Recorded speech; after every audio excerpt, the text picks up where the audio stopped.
पहला प्रकार ज्ञान योग, दूसरा ध्यान योग,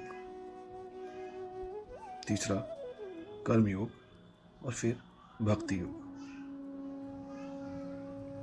तो अगर हम ज्ञान योग की बात करें तो अपने ज्ञान प्रज्ञा के द्वारा अपने संदेहों का निवारण करते हुए किस प्रकार वेदों के पठन से, उपनिषद, पुराण, दरअसल साधक एक खोज करता हुआ, सारे अज्ञान अंधकारों को दूर करता हुआ, ज्ञान के द्वारा अपने संदेहों को मिटाता हुआ अंत में सारे अज्ञान को मिटाकर परमात्मा से एकाकार होता है। दूसरी तरफ ध्यान योग में साधक विज्ञान की तरह योग का उपयोग करता है। इसमें साधक निरंतर अनेक प्रकार के शारीरिक अभ्यास द्वारा, प्राणायाम द्वारा, आसनों द्वारा ऊर्जा को नियंत्रित करने का अभ्यास करता है और आखिर में ऊर्जा को नियंत्रित करके ऊर्जा के उत्थान द्वारा ईश्वर से एकाकार होता है।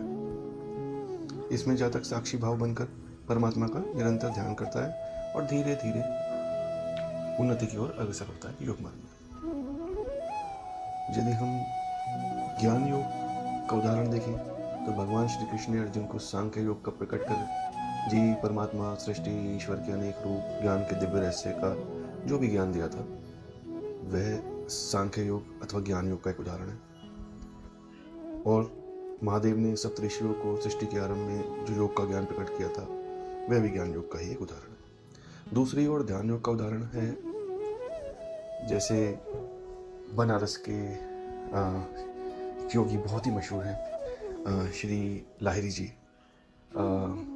ओशो रजनीश, ये सब ध्यान योग के उदाहरण है। इसके अलावा एक और योग की प्रक्रिया है, मार्ग है, वह है निष्काम कर्म का सिद्धांत। अर्थात अगर कोई जीव ध्यान, ज्ञान, भक्ति योग न करके सिर्फ अपने कर्म के माध्यम से समाज के लिए सहयोग करता है तो वह भी ईश्वर के प्रति सहयोगी माना जाता है। यह निष्काम कर्म का सिद्धांत श्री कृष्ण ने अर्जुन को गीता में बताया है।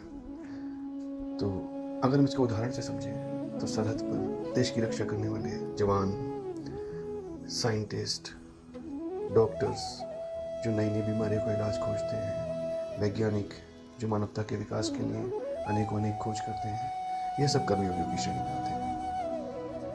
बस एक बात ध्यान देने योग्य है, यहाँ पे कर्मयोग का प्रयोजन समाज का हित, लोक कल्याण होना चाहिए, न कि कोई स्वार्थ पूर्ति। इन सबसे परे एक और योग मार्ग भी है जो ईश्वर के प्रति पूर्ण समर्पण व भाव की शक्ति का उपयोग करते हुए एकाकार होने का प्रयास करता है। यह मार्ग भक्ति योग कहलाता है। इस मार्ग के उदाहरण देखे जाएं तो मीराबाई जी जो कि परम श्री कृष्ण भक्त, रामकृष्ण परमहंस जो माँ काली के अनन्य भक्त हैं, यहाँ तक कि वह उनकी भक्ति इतनी दृढ़ थी कि वो माँ काली के दर्शन कर पाते थे, माँ काली के हाथ से खाना खाते थे। हालांकि बाद में वह भी ध्यान योगी हुए। भक्त प्रहलाद श्री हरि विष्णु के परम भक्त थे। भक्ति योग को अगर पायदानों में या चरणों में व्याख्या करनी हो तो भक्ति योग शुरू होती है मनस से, मनस भक्ति, जहाँ साधक ईश्वर में विश्वास रखता है। अभी सिर्फ विश्वास है, इससे अधिक कुछ नहीं, पर हाँ विश्वास तो है। तो इसे आप भक्ति योग का मनस चरण मान सकते हैं।